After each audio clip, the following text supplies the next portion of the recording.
Warning, the Rise from the Ashes Recovery podcast contains adult subject matter and may be triggering to some individuals. This podcast is meant for entertainment purposes only and should never be substituted for any official clinical or medical advice. Enjoy the show.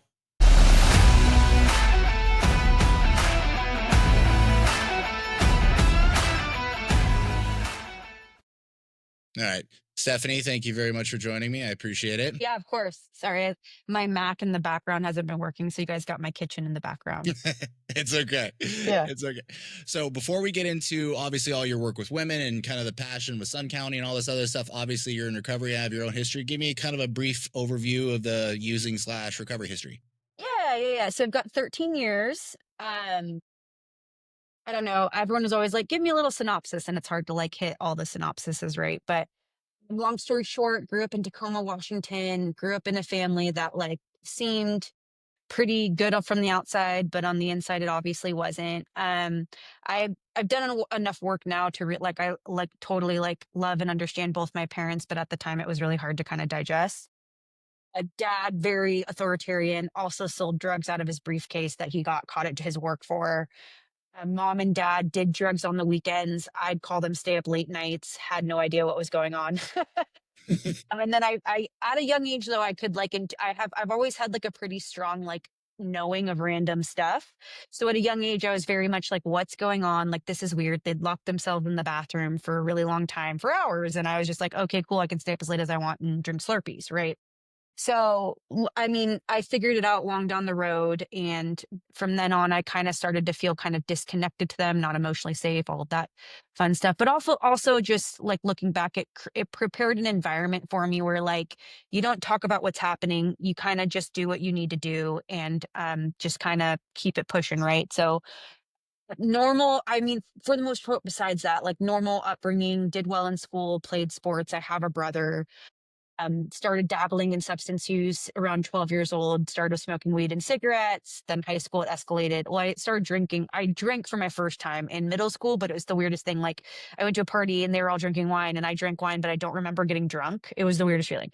But I acted like I was drunk because I wanted to like be like everybody. My dad had to like pick me up and it was crazy. And he was obviously super pissed. But anyways, that was like my first experience of like, okay, this is what kids do. And like, I need to act as if because I don't want to be the one that's not doing it, right? And then fast forward at 16 years old, started dabbling in alcohol, marijuana, and that was kind of mainly my situation. I was the teenager that could go to school and not really show up and still kill it with grades. But party all weekend long. And then my parents got divorced at like when I was like 14, obviously disrupted the family system for me, made me look at my mom as like, she left the family, like, how dare she? So I stayed with my dad. My dad had like a main rule, like, do what you want, but like, don't get in trouble. So we definitely couldn't use his house, but like, he came from, like, he grew up in the 70s. Like, it was super normal for them to go and get wasted and just come home and just do what they need to do. So he didn't really care about that. And then my mom, on the other hand, once she left the household, like my dad and her did drugs. My dad got caught and he stopped. My mom didn't. My mom owned a business. She started writing scripts to herself for opiates, like got in this huge big trouble. She kind of calmed down for a little bit and then she decided to leave the household. And that's where things kind of exploded for her. She kind of like checked out, right? Like I still went over there every so often, but like didn't really want to do any family stuff, like kind of wanted to sleep in bed or go to work or do whatever. So I kind of look at it as like that was like her mental health downfall. And as like a 14-year-old, I was like, I don't know what's going on. All I know is that my mom like doesn't really want to be here, right? But on the caveat of that, I learned that she also didn't care at all what I did.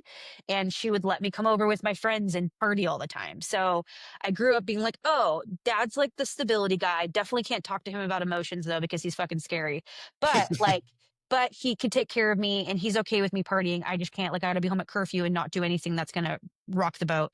So I'll just go to my mom's house every weekend, party as much as I want to. She would buy us alcohol, let us do whatever. And so I did that throughout my entire high school years. And back then, like, and I think a lot of people can relate to this, like, it was like, if you could do that, you were the cool party chick. Like everyone wanted to be around you. Everyone wanted to use you for your house. And, I started to get a lot of ego boost and kind of identify with that. A big theme for me too is because the household was the household it was, like I didn't have an opportunity to feel safe to figure out like who Stephanie is.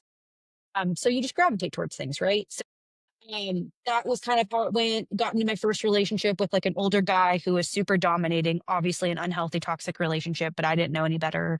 That lasted for like 3 years. And then Um, I got introduced to opiates at like, I think 16 because I had a surgical procedure. And I remember being like, oh shit, this is like heaven. And then my dad died suddenly at 19. He was diagnosed with, or he had skin cancer like a year prior. He's like I said, very macho authoritarian dad. So like he was like, you can cut it out, but I'm not going to do chemo and radiation. Like the man never called in sick one day in his entire life. Like he wasn't about to get a treatment that he didn't. The doctors were like, hey, like we cut it out, but it's probably best if you do a round of chemo and radiation just to make sure everything's clear. He was like, no, fuck that. I'm not doing that.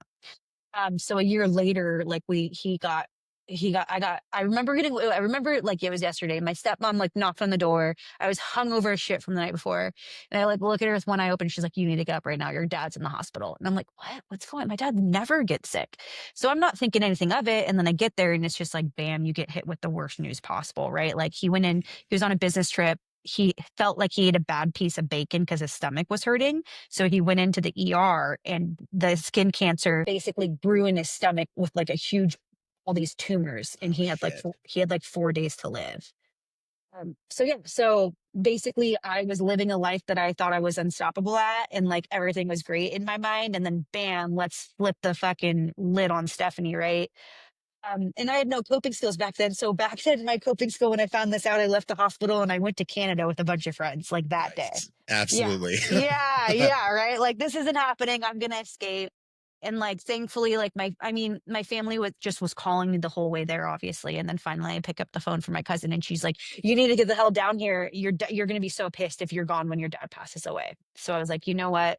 She's right. Like she's right. So also just a caveat, like the group of friends I had, not bad people, but they weren't all together, right? Because I went to Yes. Canada with a couple of my girlfriends who knew what was going on.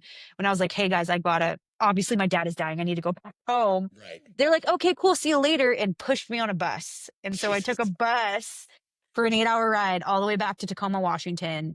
And that ride was horrible. I was sitting there with only my thoughts to myself. I had no substances and I was just crying the whole way there. And it was long after that, like the funeral happened, he passed, and I just dove into opiates because like the one figure, like he wasn't obviously the most healthiest, but he was stable for me and he did provide like a Yes. safety net for me, and it was gone. And I had never thought that that type of thing would happen to me. So I was like, God sucks. This universe sucks. I'm going to do whatever I can not to feel this. And then I had a mom still, but she was so checked out and had no idea what to do. Like she wasn't there for me, right? So I just kind of had to learn to survive on my own. And I did that through drugs and alcohol, right? Like I would work still, and then like I'd use drugs. And then, oh, also too, before my dad died, I had gotten a DUI, like 18. And in my mind, I was like, hey, like, I'm just unlucky. Made a little dumb mistake. Yeah. Slap on the wrist. And my dad was like, well, I'm getting you a lawyer. And he got me a slap on the wrist. So like I literally didn't have any consequences.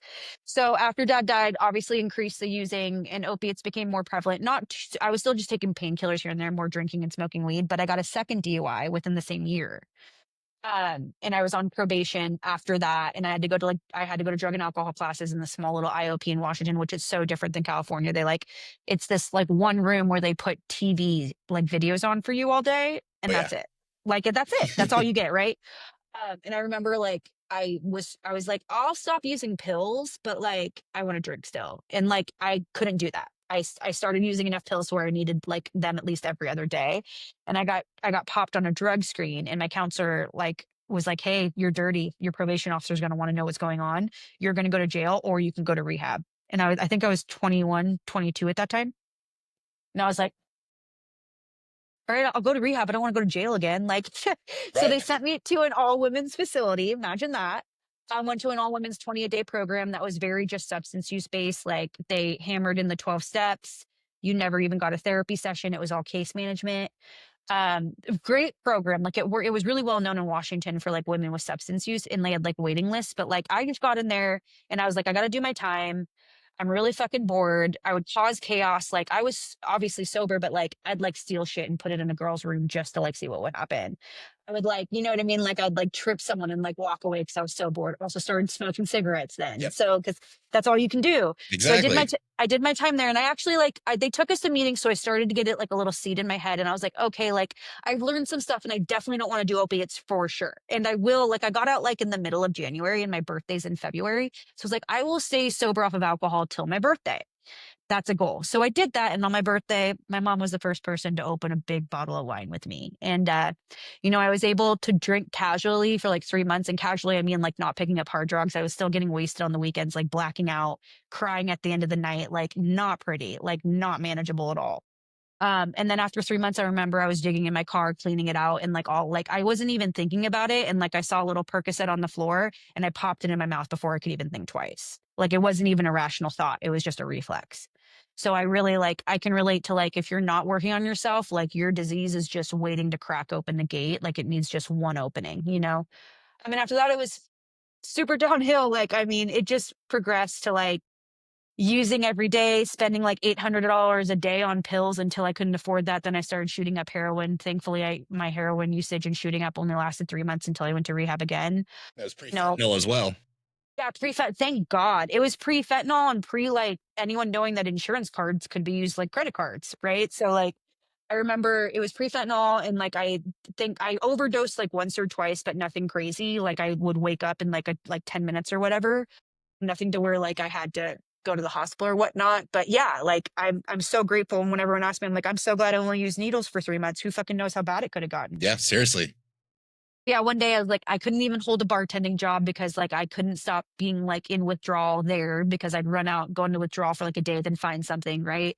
Called the ambulance on myself twice when I was detoxing because I could not fucking stand Shit. it. Yeah, I was such a I'm dying. I'm dying. I'm Yeah. dying. I get very Yeah.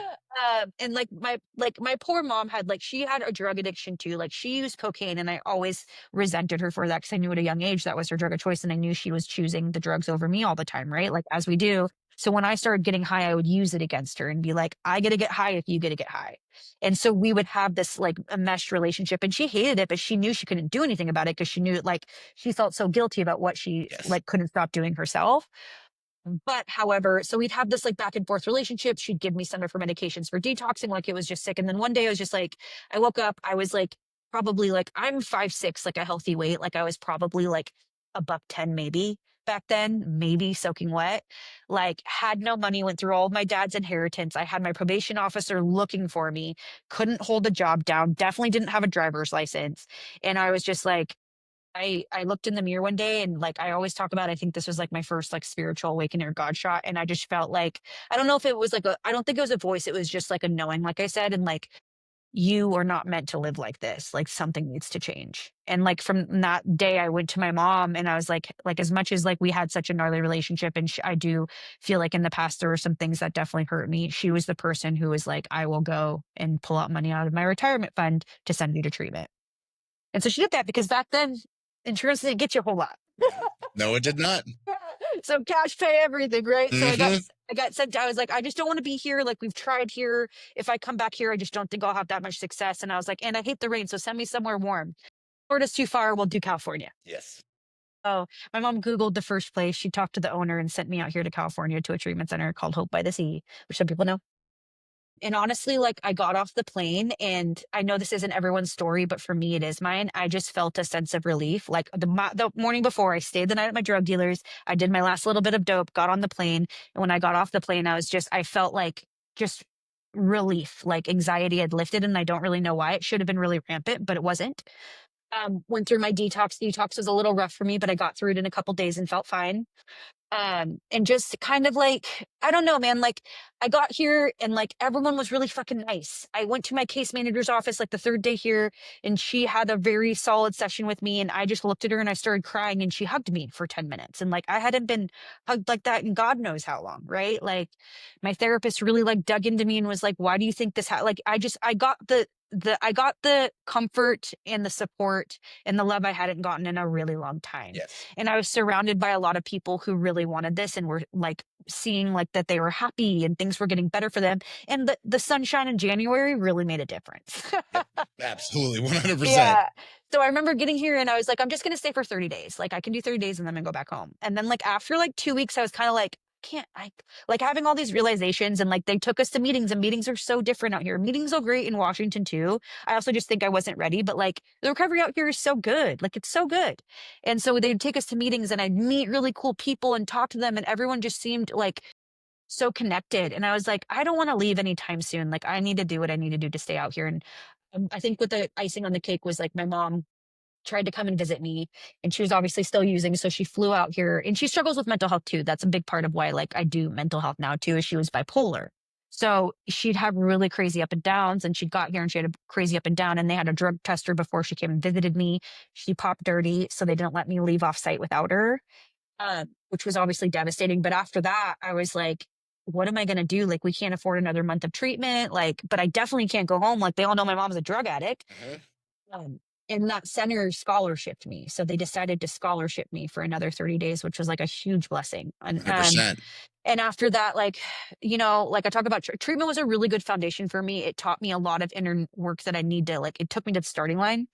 Right. And like, I've just been kind of following that guideline ever since. But it also introduced, they took us to a meeting every day. And so when I got to the meetings, I just listened, and they told you, get a sponsor, go to a meeting every day, share as much as you can, do your step work. So I got a sponsor. I had to call her every day for 30 days until she'd meet with me.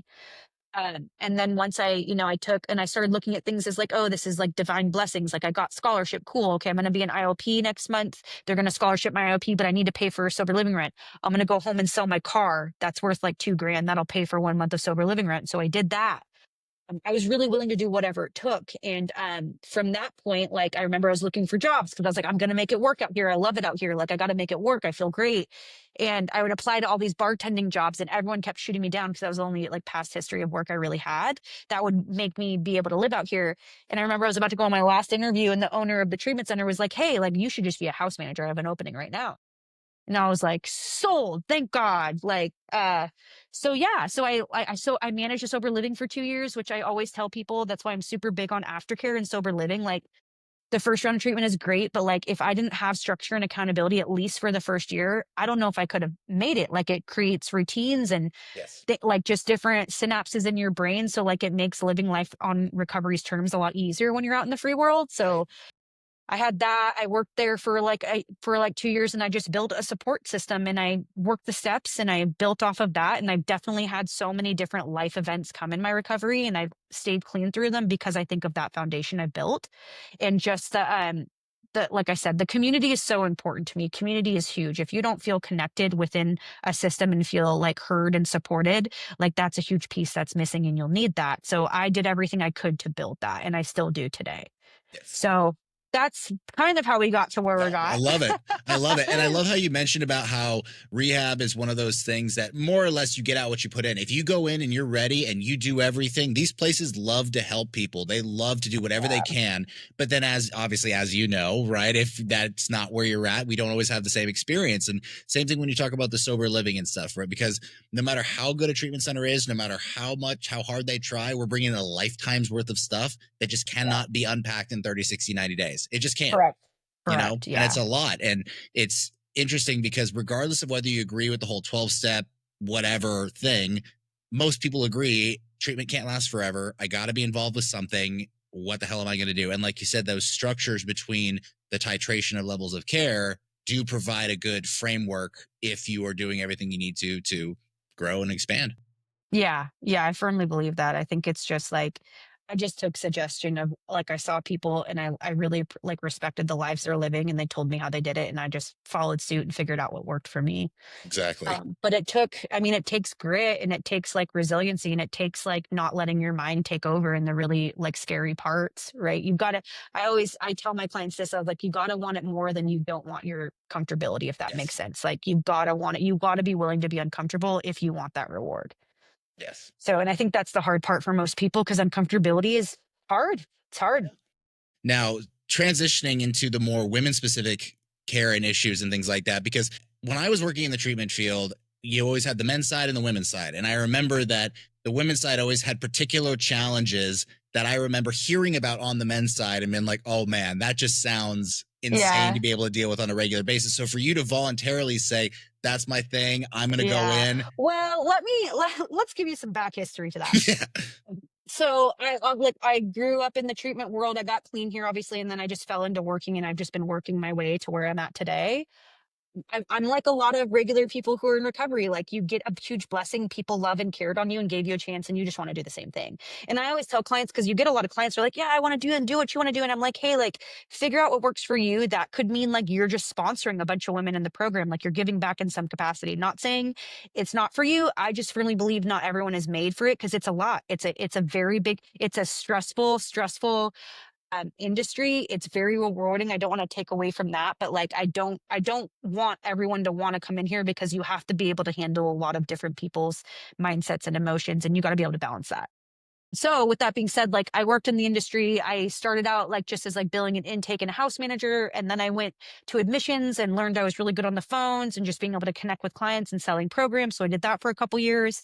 And I was contracted with like 4 different detoxes like one time right when I got my dog. So it was perfect timing, because I was like working remote. I went to the office like 2 times or 2 hours a day.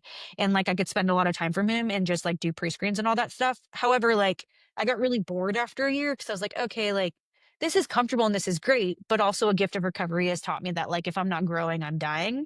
So Yes. like what's the next step for me? What can I do? And like my really good friend reached out to me and was like, hey, I want to open an all women's substance use aftercare, and I'd really like you to come on board with me.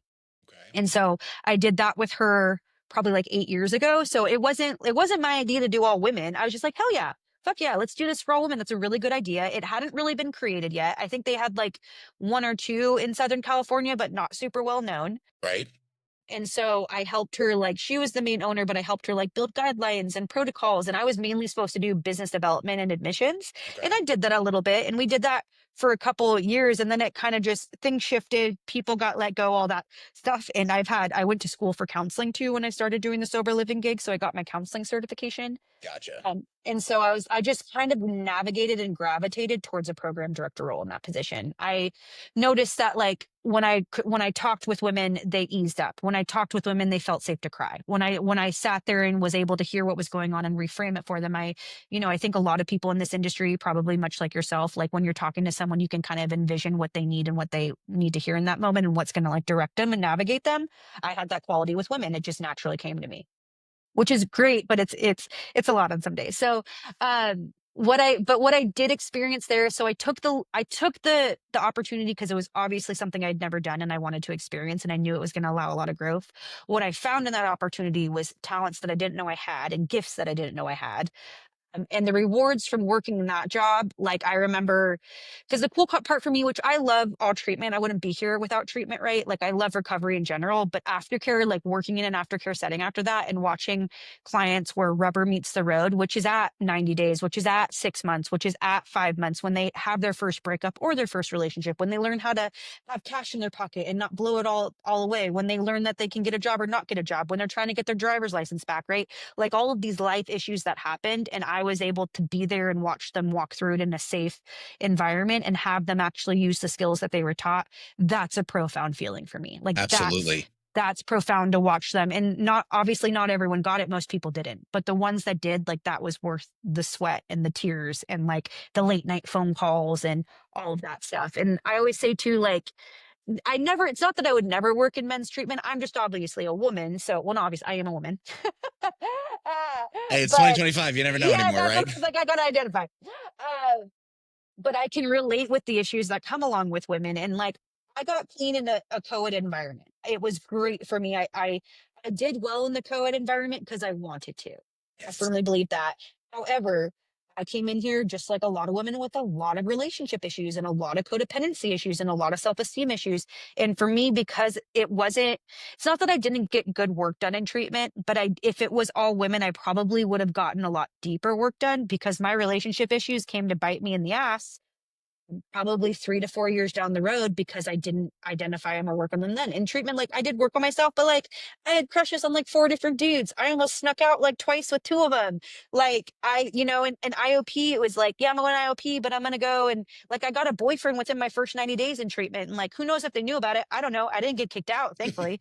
But my point is like if I had an opportunity to be in an all women's treatment center and like worked on myself and had all women to actually process all the stuff that year 5 I had to literally sit back, go to therapy, take a leg off from dating anyone and really look at myself, maybe it wouldn't have happened. Who knows? Right. So either way, I think it's beneficial. And it's not necessarily for everyone. Everyone that calls me is like, we're not for everyone, but if you're a woman who just has severe trauma and you need a safe space to where you're hoping Jimmy's not in the corner listening to every single detail that you're about to share, I'm the woman for you. If not, cool, do your thing, but like that's what I'm made for. When Sunsets was built, that's kind of what we were like working towards. Like I wanted long term, like I really wanted to be able to dig at, we were primary substance use. So definitely like working on the 12 steps in recovery. That's just, we were 12-step oriented, right? And just they got one therapy session a week. We had phenomenal clinicians there, and we did what we could with therapy. And we had some good successes for sure. I'm still like, there's a couple girls that graduated and we hired them for the program, and they're some of my best friends today. So that's really cool. Yeah. So yeah, so that was Sunsets. And then unfortunately, like things like I kind of, without saying too much, like it started to go downhill. I felt like I had hit my cap there. And I had never really given like full business development a shot. So I'd just been running my gears. And it was one of those things where I think like my spirit was like yelling out to me, like, hey, you're done with this. I'm going to keep irritating you until you make a move. Like, Exactly. hey, Oh yeah, I get it. I'm going to keep irritating you until you fucking jump. So let's play this game every day. Right. So I played that game for like a year. I'd call my sponsor and I could vent about more things. And she'd be like, Stephanie, until it says Sunsets or Stephanie Sunsets Recovery Center, you don't get to call the shots. So make a decision. You staying or you going? Yep. Like, I don't, like, I just pick up the phone because at the same time, I was so comfortable. Like, I had a lead position. I called the shots. I made a decent salary, but I was still like resentful every day. And finally, I was just like, you know what? I'm tired of my own shit. Like, I'm over it. And I applied to this one job that I was like, I don't know if I'm going to get it, but like, I'm a firm believer too. Like, if I just take footwork in action, like the results will reveal themselves. And so I did, and I got this interview, and I went on like 5 different interviews, and like it was a position that was really really scary for me. I'd never done full on just business development. It was for a huge corporate company that had like over 20 treatment centers all over the country. I mean, I was going to go and market for them as this like person that markets and does person, yeah. the person, right? And I got the job. They gave me the salary I requested. So I was like, I obviously have to do this. Like, I have no idea what I'm doing, but obviously I have to do this. So I put in my notice, and that was really hard, but it was good. And I remember going to that job, and like I was scared shitless for like 6 months. Like 6 months, just like, I don't know what I'm doing. fine. My I'm hair's fine. like, Everything's fine. everything's fine. Working my butt off, trying Yeah. to make sure I don't like, because I have also, I was talking to my business partner, and I'm like, I've always had a fear that I'm just randomly going to get fired one day. She's like, what? And I'm like, yeah, I just literally, I used to work at Sunsets, and I was like the program director. And like one day my emails weren't working. Like I wasn't getting emails. And I was like, oh shit, they're about to fire me. Okay, Today's the day. Here we we're go. gonna go in, and it's okay, Stephanie, you can handle this. And it's like irrational, but I've just always had that. And I'm like, now it's different. Like obviously I can't fire myself, but like it's more so like, am I doing what I'm supposed to be doing? Am I living up to all the expectations, stuff like that? But so I did this job. So I'm like, the cool thing about the last job that I had is like it was one of the healthiest working environments I ever experienced. Like 8 weeks of training, super supportive bosses. I had obviously some conflicts with some team members, but we were able to work them out and talk it through. It was a fully remote job, so that was really nice.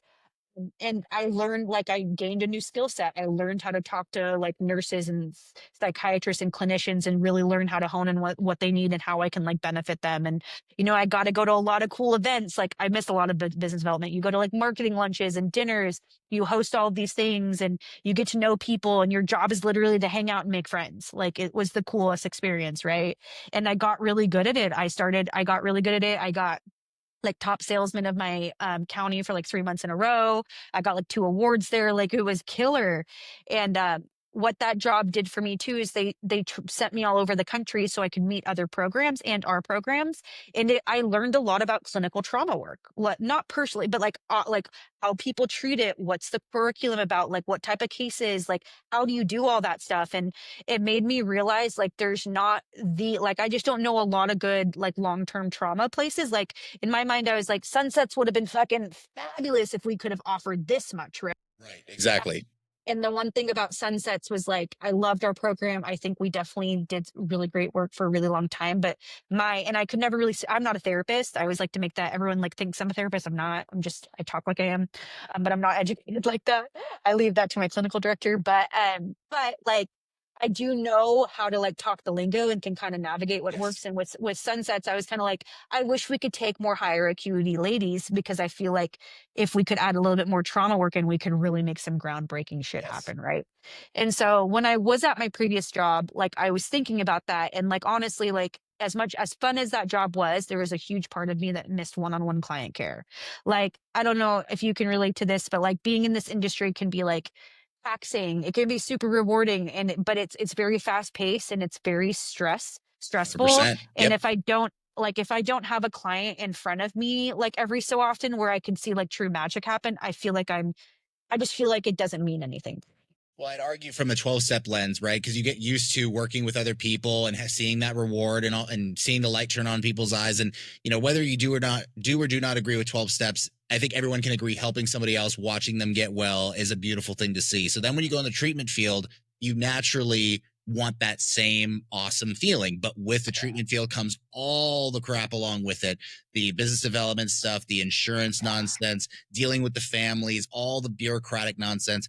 And it's so easy to get stuck in that and lose sight of it. So then now all of a sudden it's like, yes, you get the wins here and there, but it's Mhm. peppered by all the crap to where you start having that yearning of just kind of like, because I've had those moments in the clinical field, like looking around at the treatment center, looking at all the bells and whistles, like, do we do anything around here? Like, does this Right. actually matter? Because, there Yeah. are a lot of sad cases and a lot of unfortunate things. And then to have that, get that back with clients is always kind of that, oh, yeah, that's why I'm here. Yeah, exactly. And that's kind of how I felt. Not that I didn't think like our programs are doing good work, but I wasn't connected to it. Like I would answer the phone call, I'd send it off to admissions, and then I'd maybe get an update on how they're doing. So I just wasn't connected to like the work that I was helping. And if I'm not feeling like I'm like that, I've learned that about myself. I have to be actively feeling like I'm helping someone else, whether it's in recovery or I honestly think it'll always be a part of the career that I have. Otherwise, I just feel like I'm not doing what I'm like meant to do on this planet. So, for like 6 months after that, I was like, man, like I want to build like something like Sunsets, but like on steroids. So I was like, there's no, like, I knew one mental health all women's program in San Diego that did really phenomenal work, but I was like, but there's not one in Orange County. And like, it's really needed. And like, I think I could do this. So I got a Yep. wild hair up my ass and, asked my really good friend to invest in me, and they did. And here we are. And so, there was a trip. Like, I remember being so scared to talk about it. And then they were like, yeah, sure, let's get it moving. Shit started moving so quickly. I was like, and I can tell you, and I still sometimes, like, actually not sometimes, all the time, I'm like, I don't know what the fuck I'm doing, but we'll figure it out. Exactly. Yep. Like, I'll call you. I need to call. Use my instincts. I've gotten this far. It's all good. Like, I've learned how to just be like, Stephanie, don't stress out. Like, everything has a solution. Like, you've been doing okay so far. Like, it's not gonna. And if it is, like, you'll navigate it, right? Like, I will Right. always navigate it. Like, firm believer that everything happens how it's supposed to, as long as I like stay in alignment as much as possible. So I just have to remember that for myself. So yeah. So met with my business partner. She had the same idea as me. She wanted to build something that truly could help women, especially with trauma. And so, what I found over the years, just for me, like I said, I'm an avid 12 stepper. Agree with you. Totally okay if not. I just firmly believe like you got to have some connection to whatever divine person you want. It could be whatever, but you got to have some connection of something greater than yourself. You got to have community, and you got to have a way to grow. Like those are the three concepts I think you need to be better in all aspects of life, right? So I had that with the 12 steps, but I also had some decent amount of trauma. I wouldn't say that I had like the mental health portion of like I've never been like severely depressed to where I've been in bed for days or whatever, but I had pretty intense anxiety. And so and obviously I've had a lot of deaths in my life that were pretty sudden. So I've been doing therapy work since I got clean, probably a little bit before I got clean. And so that along with 12 steps have really made me feel like I've integrated like a whole lot to where I can feel like strong within myself to make moves, to fight against the fear, to move, choose bravery over fear and just kind of make those steps that are ultimately going to better me. And I wanted to build a place that would create a supportive environment where it allows a client to be able to choose that. So yeah, so that's where SunCounty Wellness came in. Had kind of like I based it off of like I did the structure like sunsets, but I want like we are very like therapeutically based, like 2 therapy sessions a week. Each therapist has to be trauma informed and can do trauma work. We do a lot of like experiential too, very big on like Mhm. trying to get the body to move, learning what you're putting in your body, how are you speaking to yourself, stuff like that. So yeah, so it's been a pretty rad experience. Like I said, the first like 6 months to a year, I was like, my hair is on fire every day. And there's obviously like I had to learn, like I love women and I understand women. I had to learn a lot more about mental health because I had Yes. like a picture of it, but like I'm blessed. I was attracted to have like three great clinicians and a clinical director who know their stuff and like know how to teach and help clients. So I learned a lot from them. I'm blessed to have a phenomenal program director that's been in the women's field for over 15 years. So she knows women and she just loves, like, I could have her on call every day. She loves it. Like, she loves, like, just being able to care and support the clients. And I think that's what, like, keeps us, it's what I think keeps us so full is like people don't want to leave because they, like, feel so, like, cared about, which I think is, like, you can do all the trauma work in the world, you could do all the recovery work in the world, but like if someone doesn't feel like they're valued and heard, like they're gonna dip out, right? Well, it's Nine like times out summer of ten. camp syndrome, right? Is that if you run a good program and doing everything that you need to, and they're doing the work and making progress and feeling seen and feeling valued and doing all that stuff, they naturally what they like, oh, I don't want to go there. And then by the end, they're like, don't make me go. I don't want to Yeah, leave. I yeah, get it. totally. Yeah.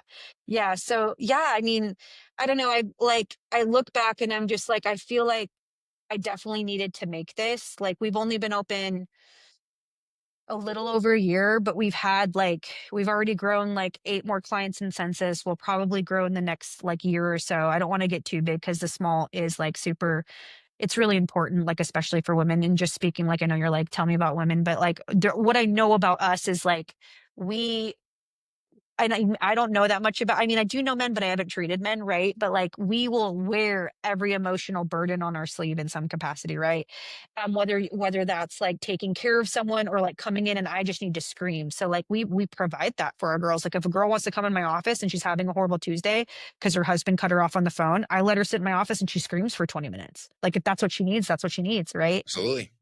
So I really try to create a space where like every client that comes in, we get to know them so well that that I know them better than they know themselves. Yes. And so that's kind of like the vision behind it. And we want to be able to get them to a place where they figure out, like, obviously, you want to know your triggers and what's like your barriers, but more so, I want you to figure out like who you are underneath all of the bullshit. Like, who is so and so before and after, before the trauma, right? Before the substance use or whatever. Who is that person and how can we start to dig at that and crack at that? So when you do leave here, you have an idea of who that is and you know how you're going to keep going after it.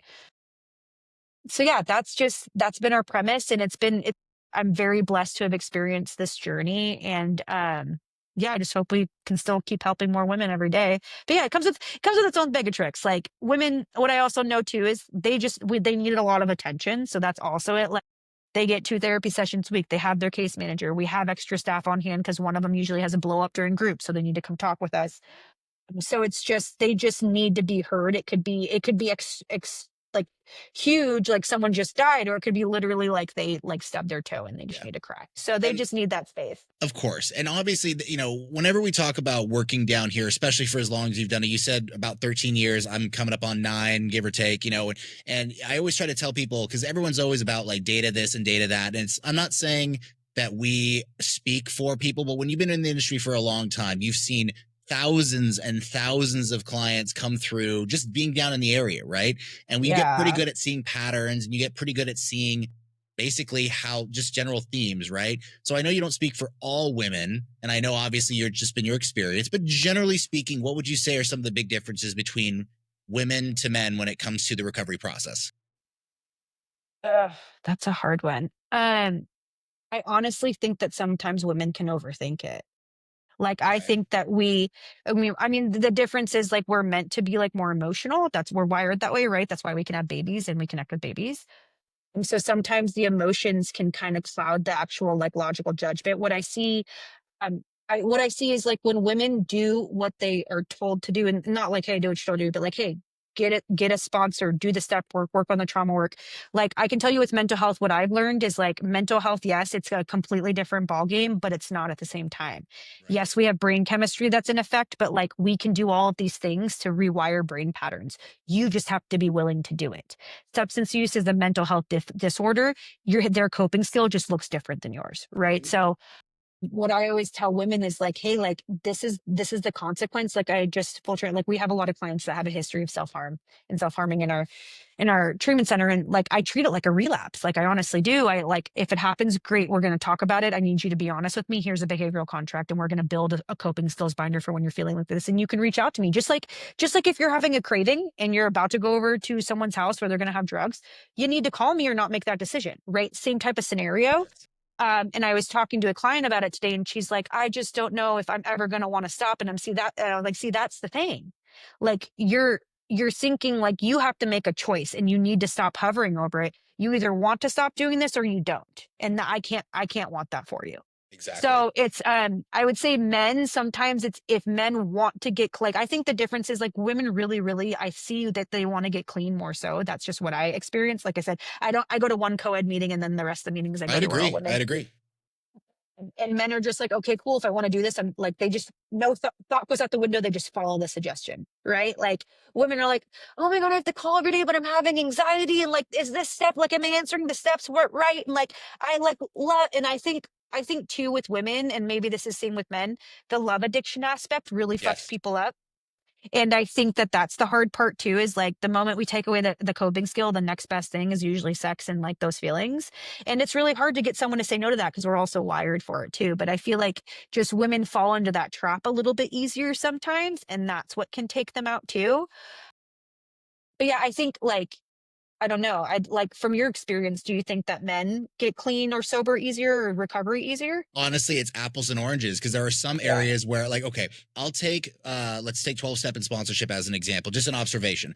I Yeah. see men being much more avoidant when it comes to actually having a relationship with somebody, to where if you say, hey, they're going to be a teacher, you're going to follow directions, all they hear is, okay, so you're telling me that I don't have to open up, I don't have to be vulnerable, I just say yes sir and go do all this and completely devoid of emotion.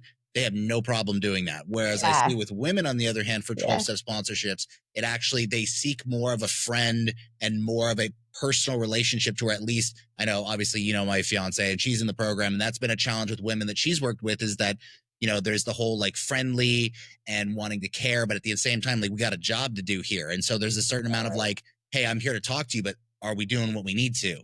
Right. And that's always been Right. a big challenge. And I think with men, when you talk about the love addiction component, and this has just been my experience, I feel like it doesn't come out as authentic or emotional as it does in women, where they're clearly wanting that relationship. Men always put it up there as like a status, like oh, hey, I'm feeling shy, this, I was talking to this girl and I'm doing this and this. And yes, underneath the hood, if you can get them into a corner when none of the guys are around, they'll admit to you where it actually comes from, but they don't wear that on their Totally. sleeve. Whereas I feel like women, on the other hand, are much more open about that emotional need or connection, where men aren't. I think that that kind of paints it like perfectly. Like I think it's also a society thing, right? Like Of men course. are taught not to like like touch their emotions or talk about them. Like they need to be steadfast and just be like, this is what it is, and you got to keep it pushing. Women are like, it's almost like cool sometimes to be the crazy, like psychotic woman because that's like, you know what I mean? So I agree with that. And I would agree with like what you said in regards to your fiance. Like what I found with sponsees, which just like this year I made like a rule is like I can't take on any newcomers because I have like 30 newcomers right now. So I have taken on some ladies that have a couple years, and that's been really refreshing. Yes. I do that. I do like they follow direction. They come to me with like, and I'm like, you have to come with me with stuff you actually want to work on. I'm not just going to bullshit. Like, I don't have time for that.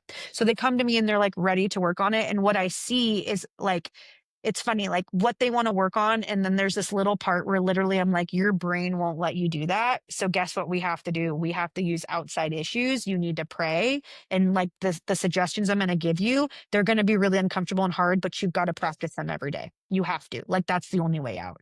And so I would say like, I don't know, like with most of the women I've worked with, it's been pretty like successful. But like I said, like I'm pretty picky sometimes with who I sponsor just because like I only have so much time and like I have to give a lot to my business. So like who I give to on the outside like has to really like maximize the efforts. Yes. And then like the men friends that I do have, like I have a really close best friend and he's uh how much time does he have? It's like 10 years. And I like he's done the steps like like a couple times, but like I see the behaviors that he still acts in. And so I mean, I'm a very upfront friend. I'll be like, you should probably do a round of steps on that. Why are you still acting out on this? Why are you still acting out on that? And like from my observation, I think like you nailed it. It's a very like ego driven, like self identity thing that it's just another layer of like the entrapment of their soul that they're unwilling to give up because they don't know Yes. what's on the other side. Like, yes, this is painful, but like I don't know what the other side looks like. And at least this is what I know, you know? And one So another stark difference that I have seen, and you can correct me if I'm wrong, not to say that there aren't men with this issue, but I do see the prevalence of sexual trauma being a lot more prevalent with women than it is with men. And that is a topic that where when you talk about trauma work, that can sometimes impact things because at least clinically, my experience has been that sexual trauma, not just from the trauma itself, but being a woman who's experienced sexual trauma can be difficult to manage in multiple different settings. Like it's not just, yeah. okay, am I having a flashback? It's being around men or being vulnerable in that situation, getting Yeah, into relationships. Sometimes I've seen women where they have sexual trauma and they kind of go the opposite direction where they possibly get into some kind of prostitution or doing something that way as a totally. form of Yeah. control, where I don't see that same type of thing with men on the other side.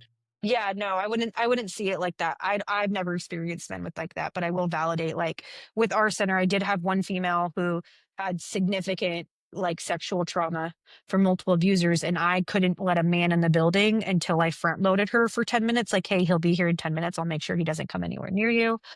And then obviously we just like I obviously like I have male facilitators every so often, but I say, hey, like he's gonna be running this one group. Please just come talk to me if you have any uncomfortability with it. So yeah, it's way I mean, here's the thing though, and I was just thinking about this because, um, like I said, I have a really good friend and he has 10 years, but he does struggle with a lot of mental health stuff that's like, it's not necessarily anxiety or depression, but it's definitely self-worth. It's definitely love and sex behaviors. It's definitely other like outside issues that he struggles with. And it's down to a deep like core self-belief. And I think the difference between women and men is like, it seems like women struggle with it more, but I don't think men speak out on it as much because like I know like this past year, like there's been 3 guys. Thankfully I haven't been super close with them, but I've known them and I had a relationship and they took their own lives. And it's like, man, like no one had any idea. No one had any idea. And that like breaks my heart that they don't feel comfortable enough. And I don't think that's anyone's fault. I just think that that's what men are told in society, even Yes. in recovery, right? Like it's very, and correct me if I'm wrong, but from my perception, it's abnormal for a guy to want to talk about and feel emotionally bogged down if he's had sexual trauma or if he has a mental health diagnosis that he can't really control. Like it's very like it's looked down upon almost or like, hey, just figure it out, dude. Like, why are you acting like this? So Yes. that's what I think like, yes, women are seeking treatment for mental health, but I definitely think it's prevalent in the male community. And I wish there was a little bit more support for it. And it sounds derogatory to say, and I don't mean it exactly as it comes out, but basically the gripe that I hear from most men when you address that kind of an issue is, I don't want to be therapized or vomit Yeah. emotions like a woman, right? That's the way that Yeah. they say it. Yeah. And there takes a little bit of psychoeducation and a little bit of work to be able, because it's a black and white, right? Because they see this stoic, whatever they're trying to be, and they think that by doing it, they're going to be this antithetical, vomiting, tearing, crying, Yeah. whatever you want to call it, right? And a lot of the time, I tell them, it's that classic, like you don't got to tell everybody everything, but you got to tell somebody something. Because the way I frame it is that they people think that if you hit that suppress button, like it just goes away, right? And I always tell the men ever, like, if you think that you hit that button and it just goes away, you are delusional. It will come out somewhere, somehow, some way. Maybe not apples to apples like you For think, sure. but if you don't let that out, it's gonna come out. Yeah, it always does. It comes out one which way or the other. And I'm just like I say the same thing, like you either address it now, like, or it's gonna come down the pipe way so sooner or later and you're not gonna know what to do with it. And it's gonna probably be way more devastating. So you pick your poison. So No, absolutely. Stephanie, I love it. I could go back and forth with the whole thing all day long yeah, because this shit's fascinates me, and I've always respected the work that you do, thank you. and especially in the treatment industry field, right? There are some scumbags out there. I'm just going to say it. They do Yeah. exist.